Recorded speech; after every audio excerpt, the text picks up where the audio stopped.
principal consultant at ServiceXRG. Tell me what that role is today.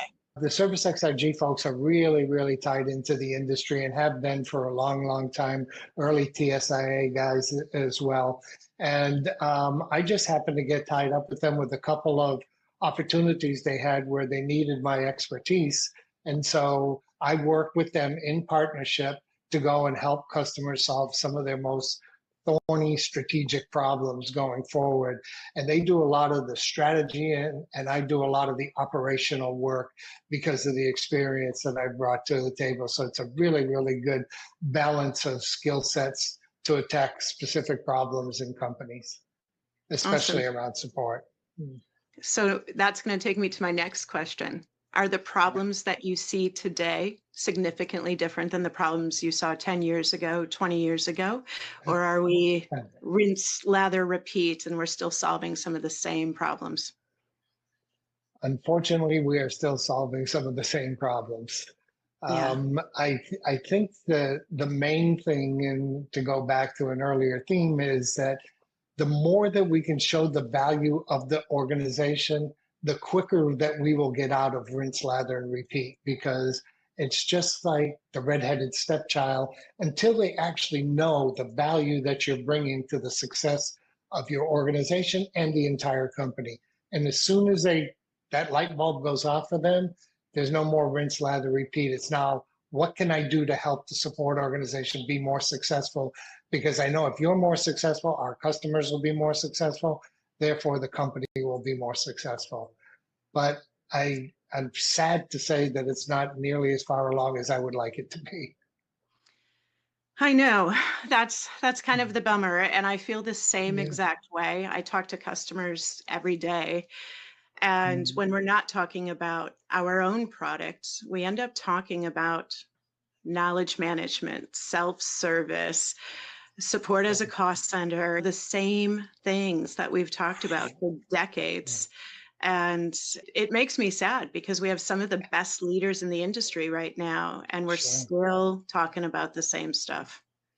I totally agree, and it bums me out, but I'm hoping that everybody that's listening or watching this will start working a little bit harder with some of the suggestions that we brought to them, but also go on out there and find your own path. Go out there and talk to other leaders. Find out what they're doing, because there are some companies out there that are doing some really unique and things that are helping solve problems that we didn't think about not 20 years ago, but not 5 years ago. So some of the stuff around chatbots and AI and, self-service are taking it to the next level. But you got to go out there and look for it, because there's not a bulletin board that publicizes all the information that we like as much as we wish there was. Yeah, it's true. So I applaud you for bringing this type of messaging to the masses. Well, thank you for being a part of that, for sure. My so I'm going to ask you just one or two more questions, if that's okay. Of course. We're inundated today. We were at the TSIA conference a couple of weeks ago, right? And if you heard AI once, you heard it 1,000 times, right, during the course of the conference.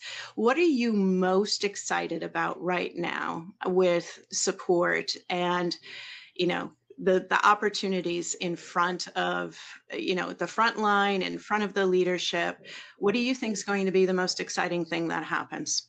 Well, I think the visibility and the level of importance of the support organization is going to be the first thing that gets out there, right?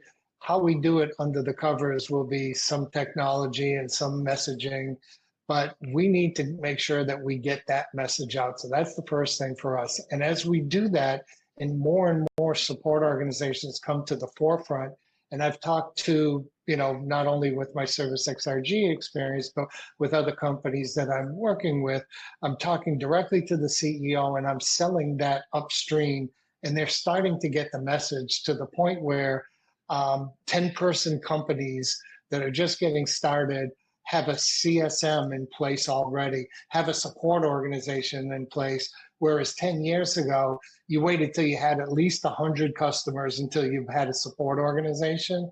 And then, it was being done by the engineer, it was being done by the sales engineer.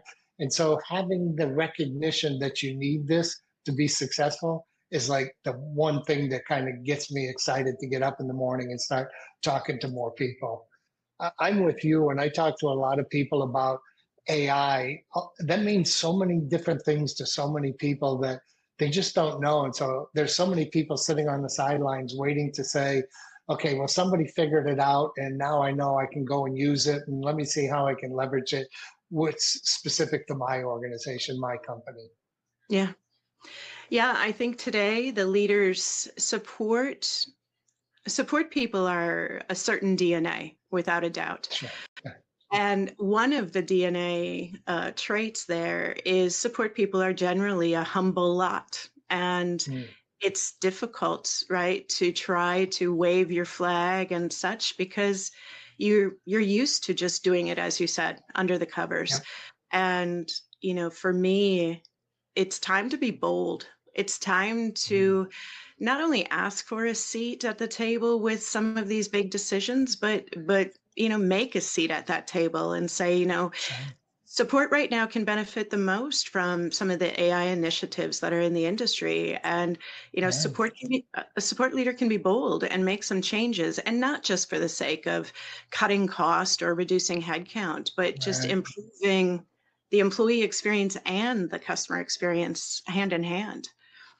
And I think like you're a perfect example of the things that we would like to see more of in the future. So there's so many chief customer officers that are out there that have nothing but a sales background, Mhm. and my hat's off to Support Logic for putting a chief customer officer in place that has a support background. And I think that, when you talk about seat at the table, 10 years ago, there was no such thing as a chief customer officer. Nobody even thought about it. It was just like, hey, the head of sales, hey, the head of engineering, and then the other organizations. Now, Right. having a chief customer officer that has that seat at the table certainly helps to get the visibility of the entire organization. By visibility, I mean importance of the entire organization to the entire company.